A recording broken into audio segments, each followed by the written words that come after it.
Namaskar, friends. Thank you for attending my weekly Dharma talk here on my YouTube channel.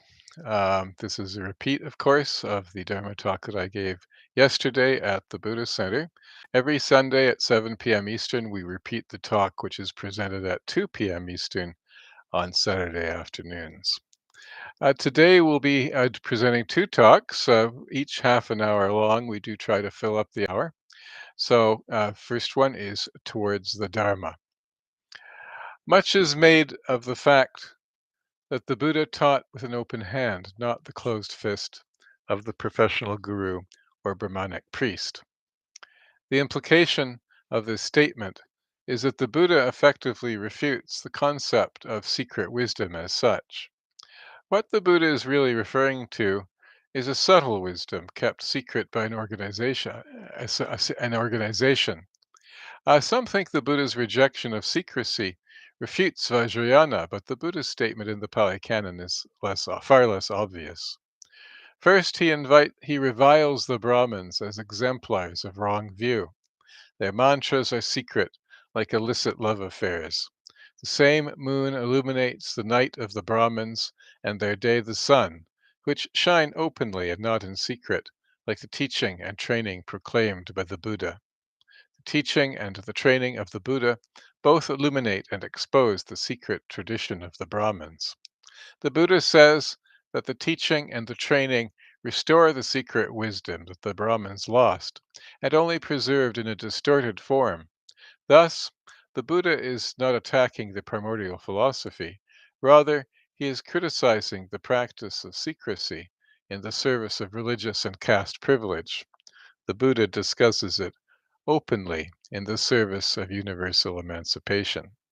Ultimately, ultimately, reason alone is not enough to understand the teaching. He refers to direct knowledge or gnosis, resulting in realization by the suitably inclined individual within a relatively brief time. Teaching is therefore a secret wisdom or an esoteric direct knowledge or gnosis. The comparison of this wisdom with the moon and the sun indicates its luminous and transcendent qualities. Wisdom is not ordinary knowledge. It is not accessible by scholarship or even training alone. The salvific wisdom is intrinsically effective through the power of truth. It leads to immediate awakening. The development of wisdom. Kesaputta is a town in Bihar, India. In the Buddha's time, it was located at the edge of a forest where recluses stopped at night before continuing through the forest the next day. Many different spiritual practices and beliefs came to the attention of the citizens of this town. Today, it boasts the largest Buddha stupa in the world. When the Buddha traveled here, he discussed the wide variety of teachings. There was much doubt and confusion. Therefore, people asked the Buddha how to choose between rival religious ideologies in a multicultural world. This situation was not vastly different from the situation in the world today. In answer, the Buddha rejects the idea that one should base one's judgment on oral traditions, teaching lineages, hearsay, texts, logic, inferential reasoning, cogitation, pondering, rhetoric, or just because one's teacher teaches it. Instead, he recommends that one should submit whatever teachings one hears to the test of questioning. One should submit whatever practices one hears about to the test of personal experience. This does not mean that the Buddha rejects the oral traditions, teaching lineages, and the rest. Rather, he directs us to re examine them in a certain way.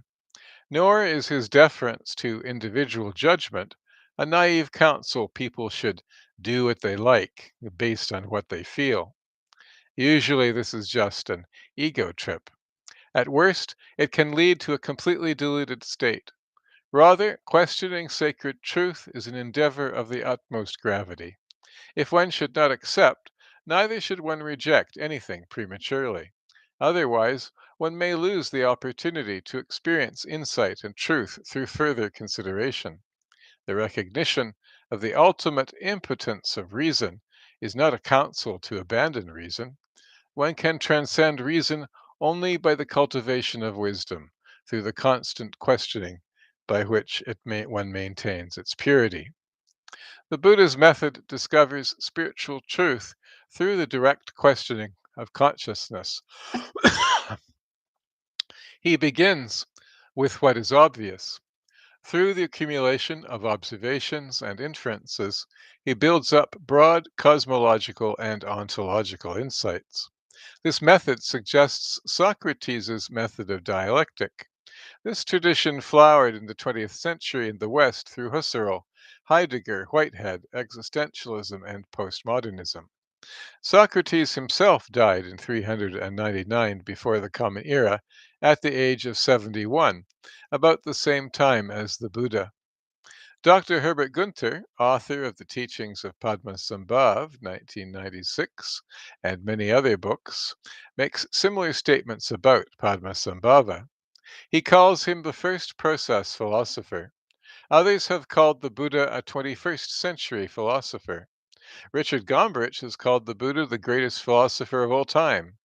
The Buddha's teachings must have been perceived by the Buddha's contemporaries as nothing less than revelatory. True transcendental philosophy is intrinsically enlightening. The Buddha declared that this kind of questioning our reasoning into spiritual truth, beginning with the immediacies of human experience, was also to be applied to himself and his teaching and community. He invited others to watch him, evaluate him, criticize him, judge him, and see if he was crazy or deluded or not. He did this over a period of 45 years of continuous teaching. He invited everyone to think about what he said, perhaps to refine one's understanding or infer implications. In this way, through the power of truth, he built up the teachings in the only way such building up can occur, by speaking, and thus influencing the thoughts, words, and deeds of those who hear him. Another great bodhisattva by the name of Jesus put it this way: a tree is known by its fruit. The purity of the guru. Similarly, one can establish the purity of a guru by evaluating what one sees and hears. Its unwholesome fruits will betray an unwholesome teaching. One can discern a wholesome teaching through its wholesome fruits. Thus, by its observed effects, one can judge a teaching. There is an interesting book entitled Stripping the Gurus, 2009, by Jeffrey Falk, which applies the Buddha's counsel in practice. Nor are Buddhist teachers exempt. Every disciple of a guru should read this book as a corrective to the naive enthusiasm to which we are liable. In the Tibetan tradition, one evaluates a potential guru for 12 years before accepting him as a teacher. Attachment to the guru is just another attachment. This approach to the teaching would mean that it would be subject to continuous review, interpretation, reinterpretation, and expansion and change as its theoretical and practical implications are developed and explored. Thus, the Buddha refers to a vertical hierarchy of levels of Dharma with its dark and bright counterparts. Quote unquote. That the teaching becomes more sublime the better one understands it is clear. But what are the dark and bright counterparts? The Buddha uses the same metaphor with respect to moral causality. He distinguishes between the cause that leads to happiness and the cause that leads to unhappiness. Similarly, the Pali Canon includes a wrong Eightfold Path. Thus, I take dark Dharma to refer to wrong beliefs. In this way, one gains faith in the Buddha based on certainty, based on inquiry, including inquiry into the limits of inquiry, rather than some fatuous faith. The Buddha says in one famous phrase, Ye sataranto apumanchantu sadang, quote unquote.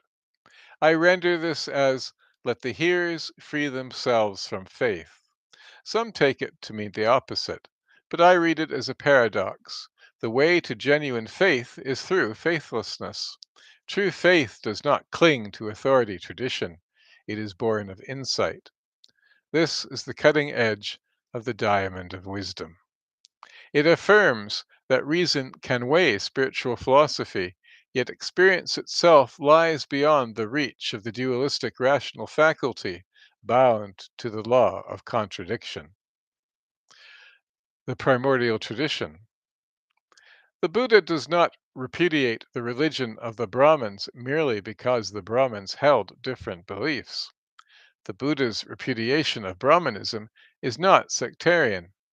The Buddha rebukes the Brahmins as degenerate remnants of an archaic, long forgotten spirituality. This degeneration afflicts all religions, Buddhism included. This spirituality is even more primeval than the Vedas. The Buddha says, quote, now something may be accepted out of faith, yet it may be empty, hollow, and false. But something else may not be fully accepted out of faith, yet it may be factual, true, and unmistaken, quote unquote. This is penetrating by wisdom, quote unquote.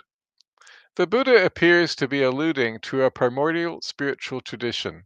It predates even the Vedas, of which the Vedas themselves are but a reflection. In particular, he derides the Brahmins for their lack of spirituality. In accordance with the theory of progressive Dharma, the Buddha presents a theory of education, meaning, pondering, desire, interestingly, will, scrutiny, and striving, culminating in realization with the body, quote unquote, follow memorization. This process culminates in penetration by wisdom, quote unquote. Another order goes from faith to striving through visiting, respecting, and listening to the guru, hearing the teaching, memorization, examining meaning, pondering, desire, will, and scrutiny. The body witness. 3 points are especially noteworthy. With the body is an interesting phrase. Realization is not merely mental, it involves the whole being, including what one refers to as the physical. Second, the Buddha refers positively to desire. This is aspiration or energy, the desire for realization, provided it is detached. There is desirous attachment and desire freed from attachment. The third point is the centrality of the guru. The guru is central to the traditional Indian practice of guru yoga. Tibet strongly emphasizes this practice. The Buddha's concept of guru yoga is different from the naive worship one has come to associate with the term bhakti. Bhakti has led to many abuses in both Asia and the West. Questioning is the proper relationship with the guru. It can only be intimate. It entirely excludes vertical ecclesiasticism. In the noble Buddhist order, the power of ordination devolves to the bhikkhus. True ordination is horizontal, not vertical. It should be freely available to all in principle, since all have Buddha nature.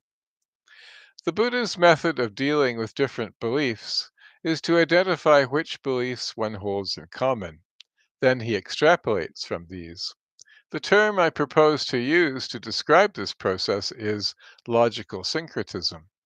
No matter where one starts, questioning leads inevitably to the whole view in detail.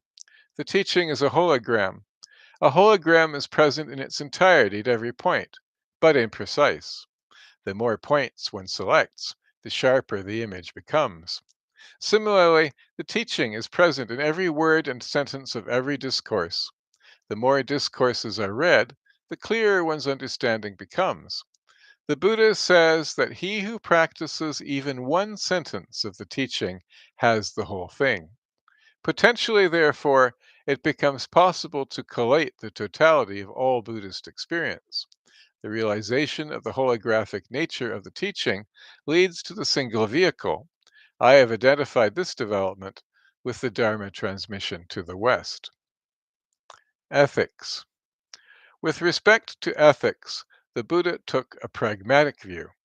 One should abandon thoughts, words, and actions that lead to unwholesome effects based on the law of moral causality. Thoughts, words, and actions that lead to wholesome effects should be cultivated. He specifically rejects the Jain doctrine of non action or inaction. According to this view, one should renounce both positive and negative causes and effects. Wholesome states are the foundation of enlightenment, itself the ultimate wholesome state. Since inaction leads to an unwholesome state, it cannot be the path. This view must be distinguished from the view that pleasure is the criterion of good. The Buddha does not base his ethical precepts on temporary or relative gain or happiness. Rather, he bases them on the ultimate intrinsic gain or happiness that results from them. The ethics of the Buddha are pragmatic, absolute, and essential. The Buddha rejects the idea that merely following rules or even an ethical regime of behavior alone is sufficient to attain enlightenment. He refers in the first discourse of the Pali Canon to, quote, inferior matters of mere morality, quote unquote. Rules, even the rules of the monastic system of the Vinaya, are mere skillful means. They prepare the ground, but in themselves are insufficient. They can even become objects of attachment and sources of delusion. For example, religion. The Buddha warns his disciples against attachment to rules. In the same way, he dismisses the efficacy of rites, rituals, and dogmatic beliefs. The Buddha says, quote, cleansed states cognizable through the eye or through the ear are found in the Tathagata. They are my pathway and my domain, and yet I do not identify with them, quote unquote. Finally, the Buddha provides what Western philosophy has never been able to do, an objective, naturalistic, ethical basis, the law of moral causality. In the West, the predominant philosophical bias today is that ethics are ultimately arbitrary and irrational. At best, social necessity dictates them. The injunctive ought can never be derived from the ontological is. Thus, ethics in Western philosophy appear to have no real basis. The Buddha's defense of ethics that arises from these considerations is intensely skeptical. Perhaps, the Buddha argues, there is no rebirth, and causality is ineffective. The deterministic Ajivika, the hedonistic Lokavata, and the agnostic Ajnana schools hold that, like Buddhism arose out of the renunciant movement, held these beliefs. Even so, this life establishes the benefits of ethics in terms of both oneself and others. However, if there is rebirth, one gains the merit of a fortunate rebirth. If moral causality is effective, one experiences positive results too. One neither proves nor disproves the practices of ethics and ethical meditation by anything more than what one experiences in the known life. These principles are the four assurances. The Buddha also teaches the truth of suffering with reference to past, present, and future. The past and the present are uncertain, the Buddha says. All one knows about is the present moment, the now. The Buddha shows his innate practicality by grounding understanding in what one immediately knows and observes, and then reasoning from the known to the unknown in a progressive way. From the fact of suffering, the Buddha inquires into its cause. He comes to desirous attachment as the cause of suffering. The other side of desire is selective compassion, or what Westerners so casually call love, which means little more today than a serial contract for mutual pleasuring and support. Compassion, rooted in attachment, contrasts with the universal compassion of one without attachment. The Buddha extends this realization to the past and future. He shows that past states of desirous attachment lead to similar future states. This, in turn, demonstrates the operation of the law of moral causality. In this way, one builds up one's understanding by grounding it in what one knows. Then one extends it to what one does not through a dynamic interactive process of exegesis and experience. Metta meditation. From ethics, the Buddha proceeds to the meditation on loving kindness. One finds this meditation all through the Pali Canon. The mediator, or the meditator rather, projects the idea of loving kindness to the four quarters, as well as above, below, across, and everywhere, including oneself, quote, pervading the entire world with a mind imbued with equanimity, vast, exalted, measureless, without hostility, and without ill will, quote unquote. The Buddha echoes the great Galilean Bodhisattva, declaring that love and compassion do not exclude kindness toward oneself. The meditation on the four quarters is a universal practice found in traditions as diverse as shamanism, indigenous spirituality, Vodun, and the Western esoteric traditions, including Kabbalah and Wicca. For example, the Navajo have a traditional prayer like the loving kindness meditation, quoting, as as I walk, the universe is walking with me. In beauty it walks before me, in beauty it walks behind me, in beauty it walks below me, in beauty it walks above me. Beauty is on every side. As I walk with beauty, quote unquote. The Navajo also have a tradition of sand painting that scholars have compared with the Tibetan sand painting tradition. Thus, the Buddha began with what, for lack of a better term, one might call common sense, the universally shared experience of all sentient beings. He combines critical examination with inference to expand this understanding into the teaching. The teaching is not a revelation handed down by a deity. Nevertheless, the Buddha credited the divine beings, who, tradition says, visited him in the night, with some of his insights. Others came from the Buddha's own life as a bodhisattva. The teaching is subject to examination and questioning by reason. Reason itself leads to a leap into the transrational and supermundane. Reason itself indicates this too. The teaching is always growing and changing. Rigid formulations, traditions, or organizations cannot pin it down. Ethics, while fundamental, are not the whole thing. Nevertheless, the path and those who follow it are subject to ethical evaluation. Thus, the true teaching always has wholesome qualities. Where such qualities are absent, the teaching is not.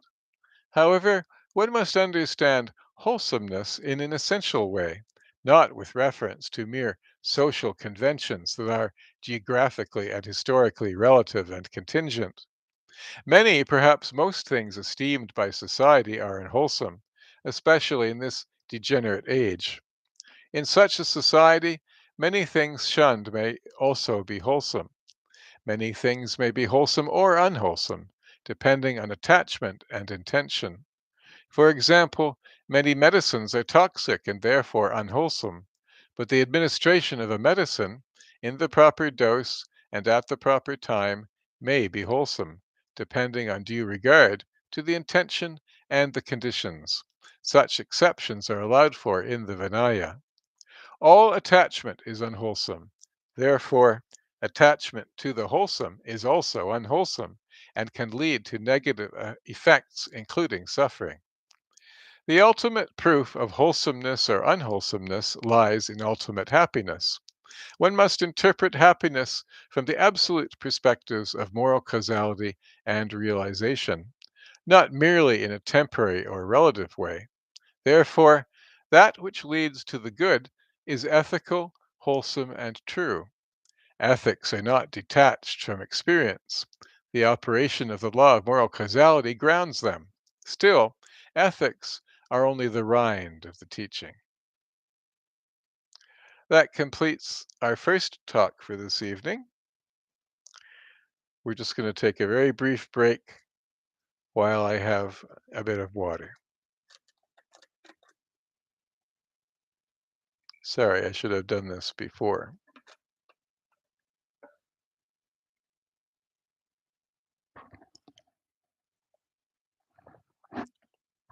Okay, so The next talk is the fourth talk in a series of 10 talks called Fundamental View, Introducing the Dharma, and it is entitled The Dharma of Community.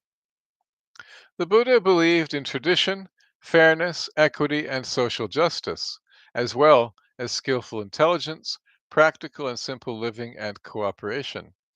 It should not be surprising to discover that the Buddha expressed a political philosophy. The Buddha was a member of the ruling military caste by birth. The teaching unites ethics and ontology. If ethics are fundamentally given, then so are politics. Freedom requires structure to function. The teaching defines the necessary structure of freedom. It is the delusion of the West to think that the absolute freedom of the individual can be a fundamental political principle. The teaching is not merely the foundation of the spiritual life, it is also the foundation of the ethical life and the life of the householder, life in the world. The teaching is the essential truth of the fundamental core of everything. The teaching includes civil society, politics, and government. How can there be any separation between the spiritual life and the worldly life? The state must have a standard higher than its own power if it is not to fall into tyranny. Therefore, the teaching is the standard of the state, the ultimate authority to which power must yield, the universal authority of truth and righteousness itself. As such, only the individual can enforce it on the individual, and by individuals on each other in their personal immediacy. One can tell the teaching, but one cannot force it. Enforcement is an attempt to hold time in stasis. It is adharmic because it is impossible. The Buddha said that the imposition of law and order on society by force would never work. The Buddha was anti military and anti monarchy. The Dharmic state benefits its citizens and all beings, including animals and the physical environment, through the provision of fundamental protection, shelter, and safety for all. This includes national defense, infrastructure, and police and other legal regulatory authorities. The Buddha's concept of the state is liberal progressive or even social democratic in principle. The state builds and maintains the social infrastructure. It recirculates money through the system to maintain trade based on the common rule of law. The Buddha advocates government control of land, resources, the circulation of money, social redistribution of wealth, and a large public service with generous wages and liberal laws. I think that the Buddha would recognize that social vitality requires a wholesome level of competitiveness, but I do not think that he would make competition or money moral absolutes, as it is today. Therefore, they cannot be the essential social or political principles either. Although the Buddha recognized the necessity and even the social value of trade, he distrusted money and business and forbade the monastics from trading or handling money. The Buddha identifies parenting, teaching, family, friends, employees, and students and followers of the spiritual life as activities that the state should protect. The Buddha held that by providing for the fundamental needs of all, the Buddhist Republic would exhibit strong social cohesion. This would make it resistant to decline. The Buddha took as his model of the ideal middle way society the Vajrayan Confederacy of Northeast India. He applied the same principles to his own order. The Vajji, or Vajrayan Confederacy, was a notable ancient political commonalty in Northeast India during the 5th century before the Common Era. The Vajrayans lived to the southeast of the Buddha's own Shakyan country. It was a republic or oligarchic federation of several clans, including the Lichavis, which were the most prominent. The Vajrayan Confederacy was in the region of present-day Bihar, with its capital at Vaishali, which still exists. Vaishali was a significant city and an important center of political, economic, and cultural activities, known as the birthplace of Mahavira of the Jain religion. The Buddha spent considerable time in Vaishali, and he gave his last discourse there. The Vajrayans were patrons of the Buddha and his teachings. The Vajrayans practiced a form of democratic government with a council that made decisions through discussion and consensus. This contrasted with the more autocratic monarchies that were prevalent in other parts of northeast India. Society organized itself along clan lines, with each clan having its own autonomy, but cooperating within the larger confederacy for mutual benefit and defense. The decline of the Vajrayans came with their conquest by Ajatashatru of Magadha. After their defeat, the Vajji territories were absorbed into the Magadhan Empire, contributing to the rise of Magadha as a dominant power in the region. The Vajjian Confederacy is an important example of early republican government in ancient India and is significant for its contributions to the political, cultural, and religious history of the region. The Buddha taught 7 principles to ensure the stability of society: collective public decision making, cooperation, a common law tradition, respect for seniority, respect for women, a vital private spirituality, and a public spiritual organization. Instead, in the West today, we find increasing authoritarianism, nationalism, individualism, competitiveness, militarism, ageism, sexism, misogyny, secularism, and materialism. The Buddha's social and political ideas are like those of certain Chinese and ancient Greek ideals. The Buddha's teachings are obviously in the same vein as those of ancient Greece. All lead toward a revolution in thinking that would lead to the transition from the autocracy of the individual king to the autonomy of the universal individual. Thus, the Dalai Lama can say that he is a Buddhist and a Marxist.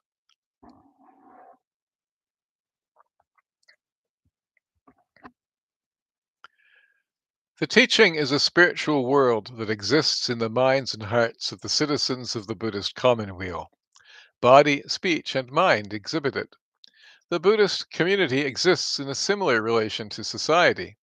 The self vigilance required to follow the teaching in this way is the essence of the system of rules of organization of the Buddhist monastic community, called the Vinaya. If one pursues it with the right attitude, it can become a skillful means of spiritual development. The Pali etymology dispels the notion that the Vinaya is essentially ethical.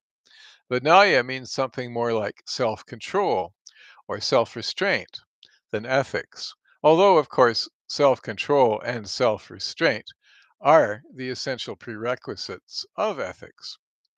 The actual benefit of the Vinaya is that it imposes a system of hypervigilance that in turn facilitates the development of concentration and awareness. The Buddha's attitude to caste.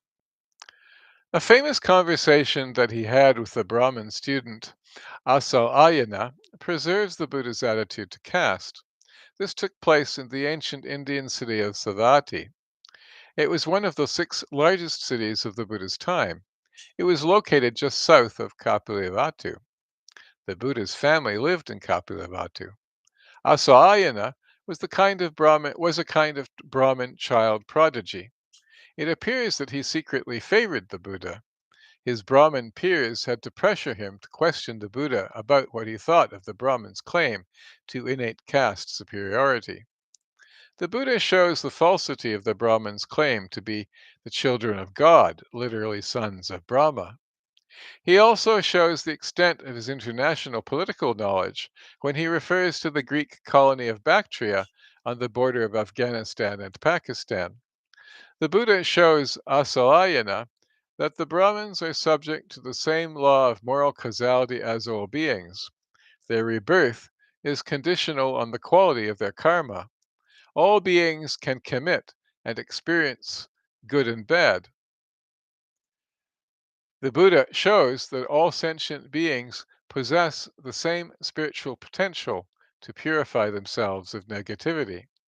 Gradually, the Buddha leads Asalayana to the realization that the qualities that he was attributing to Brahmins as a social class are potentially true of anyone.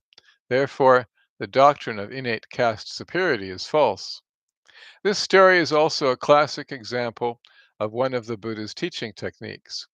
He leads the inquirer from a question to a new order of understanding by showing the subtle meaning and implications of ideas in a progressive process of logical inquiry and analysis of underlying assumptions and inferences. In the same way, the Buddha found ethical reinterpretations of the traditional Indian ritual practices, like the worship of the six directions, quoting, "Then Sigalika, the householder's son, having got up early and gone out of the city of Rajagaha, was paying homage with wet clothes and hair and with joined palms to the different directions, to the east, the south, the west, the north, the nadir, and the zenith." Quote unquote. In other words, the practice involved rising with the sun and performing a ritual ablution. It is characteristic of the Buddha's methodology that after asking Sigalika why he performed this practice, which was because it was the will of his dying father, he explains the practice in ethical terms. Thus, the Buddha reinterprets traditional practices in symbolic terms and adjusts the context of his exegesis, in this case ethics, to his audience, a householder. The implication that I have tried to draw is that the basis of the spiritual path proper to the householder is ethical observances and practices that affect his karma. Thus, he can earn merit for his future well being. But the way of moral causality is not the whole way of the householder. He does not exclude spiritual development as such. The Buddha also recommends the cultivation of faith and wisdom for the householder too. The householder is involved with moral causality, therefore, karmic observances are of special relevance to him. It is also noteworthy that the Buddha recommends the cultivation of wisdom to women. Thus, he makes no essential spiritual distinction between male and female householders. The Buddha attributes the East, the place from which the sun gives light and life, to the parents. The South, the ecliptic, the path of the sun and planets, is the Guru. The West, the complement of the parents, is the wife and children, the family. In addition, in the North, the complement of the Guru are friends and companions. The Nadir is workers and servants. The Zenith is spiritual practitioners and teachers. The Buddha elaborates the ethical implications of this interpretation. Ethical behavior may affect moral causality directly. The implication is that what is effective is not the ritual itself. Rather, what is effective is its meaning. In this case, the ethical implication of Sigalika's performance is not the ritual. Rather, it is his pious adherence to the memory of his father. One should not take from this text that the only meaning of rituals is ethical, however. The Buddha's attitude to women. The Pali Canon contains many conflicting statements about women. Bhikkhu Bodhi has noted in his introduction to his translation of the Anguttara Nikaya that more liberal passages in the canon are incompatible with other passages that exhibit hostile views to female monastics and women in general. There are only two possible conclusions. Either the Buddha did not know his own mind, or these beliefs are additions to the canon.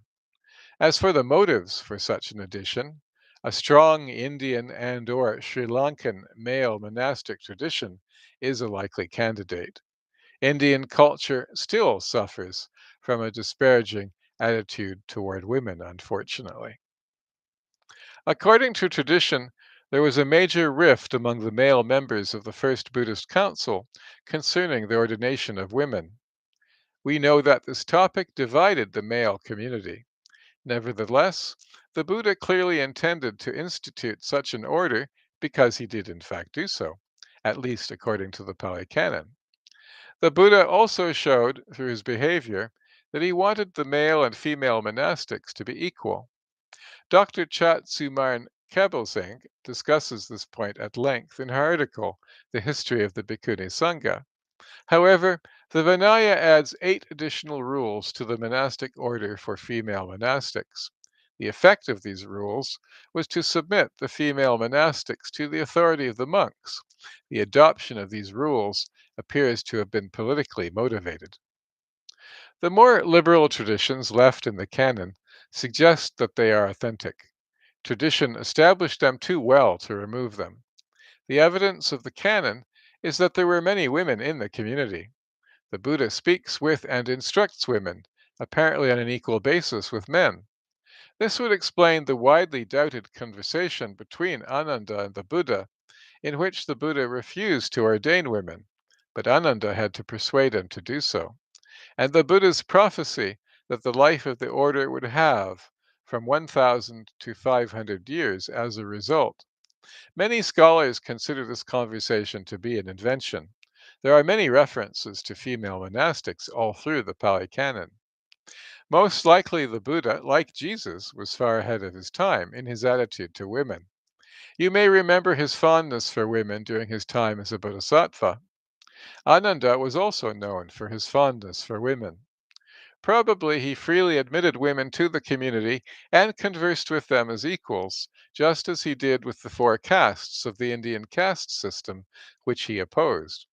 This seems to be the view of women most consistent with the tone and tenor of the ethical teachings in general, especially concerning caste. Within the community, the only proper separator was seniority. Perfect livelihood.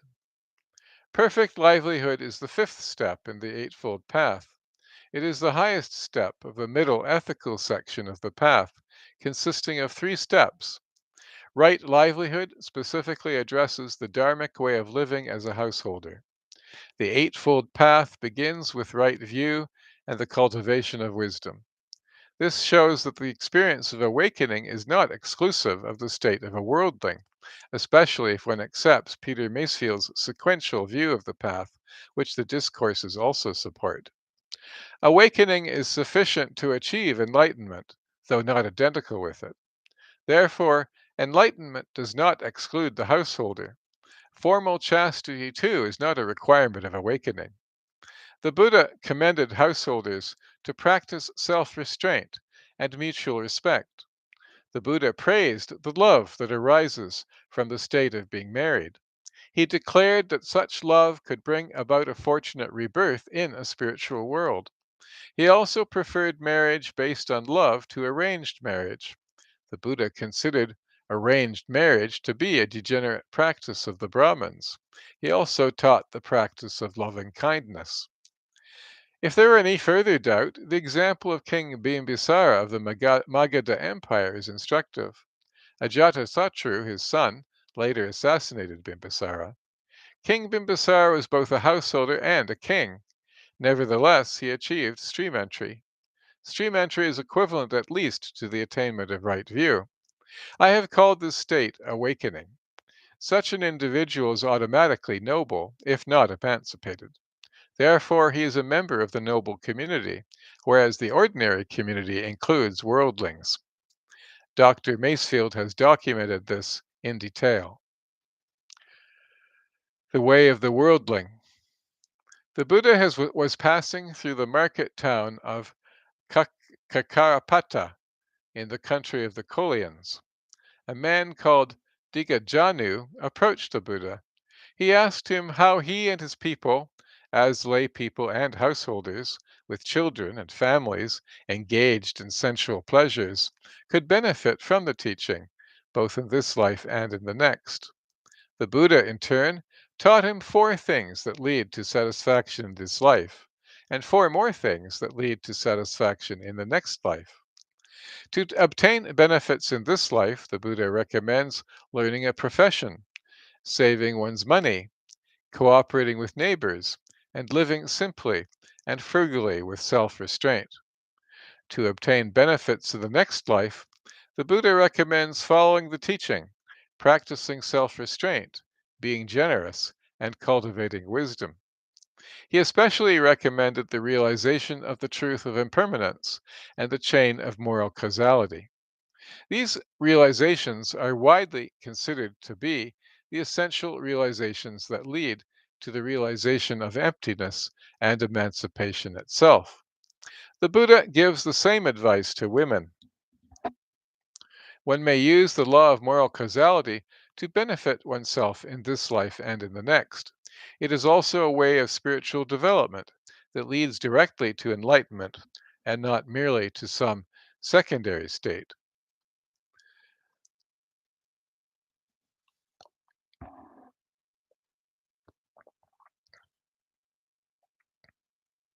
Living magically. The law of moral causality on the one hand, including mind in the six sense spheres on the other, gives mind the same ontological status as seeing, hearing, touching, tasting, and smelling.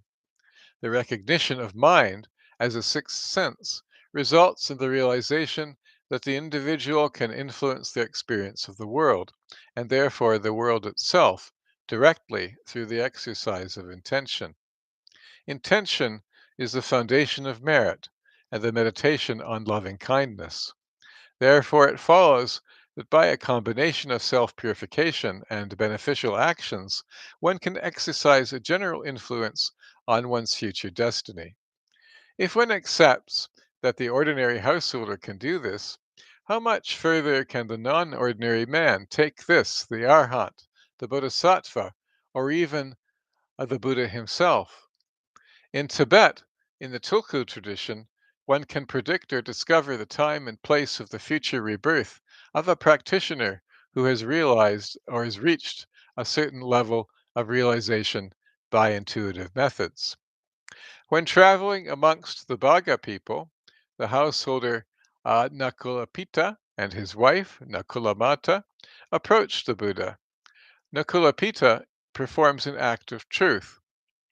He affirms that he has never wronged his wife, even in his mind. By this active power, he declares the intention that they should be reborn together in their next life. Nakulamata amplifies this act of truth by a second act of truth, identical to her husband's. Rather than admonishing the couple, the Buddha declares that a couple who has the strong intention to be reborn together should exist in a single harmony of spirit. By the force of their intention, they will achieve their will. The law of moral causality is not something abstract or theoretical. It is vital, powerful, real, and influential. Causality is the force of intention. The power of truth is an example of the teaching that developed into Tantra. Keep in mind that this is an ancient text. Along with many other references, it shows that Proto Tantra reaches into the deepest strata of the Pali Canon and indeed into Indian society as a whole. This situation is like Christianity. Some Gnostic or Proto Gnostic texts are as old as the canonical writings preserved in the New Testament, to the embarrassment of the Church. The Buddha also declared that this kind of love, which clearly includes romantic love, purified by self restraint and mutual respect, merits rebirth in a spiritual world, that is, one of the higher, more spiritual realms. Therefore, it may be a spiritual practice. Anathapindika was the foremost lay follower of the Buddha. He was reborn in the Tusita world as a bodhisattva. Anathapindika's attainment of the Dharma eye means that he entered the irreversible stream of the path immediately during or just after his first conversation with the Buddha. It refers to the attainment of perfect view. Anathapindika was a wealthy householder and business person. He was a married man with two sons and three daughters. He was not celibate.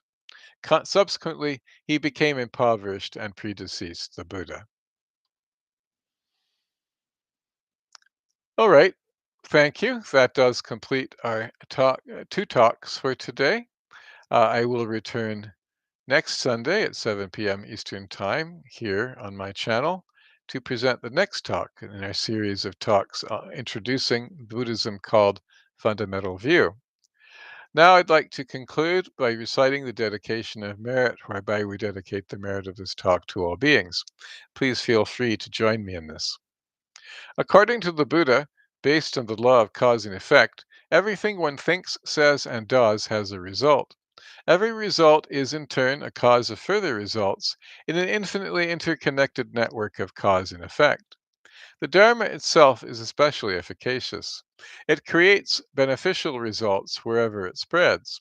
This effectiveness is the power of truth. A common term for this effect is merit. Most of the merit of teaching or even talking about Dharma returns, not only to the speaker, but also to the listeners. The dedication of merit establishes the intention to sacrifice the merit that one receives in favor of others. The dedication of merit is an act of generosity. Generosity itself is karmically efficacious and thus generates more merit. By redirecting the merit that one receives to others, the dedication of merit acts like an amplifier, redirecting ever greater merit to others. Thus, one becomes an agent of ever increasing merit. The dedication of merit causes the merit of the Dharma to spread exponentially throughout the whole system.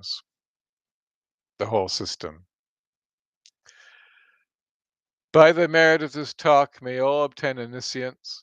May it defeat the enemy wrongdoing. From the stormy waves of birth, old age, sickness, and death, from the ocean of samsara, may I free all beings.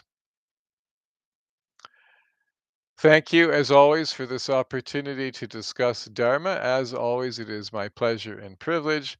And as I said, I will return next week with another Dharma talk.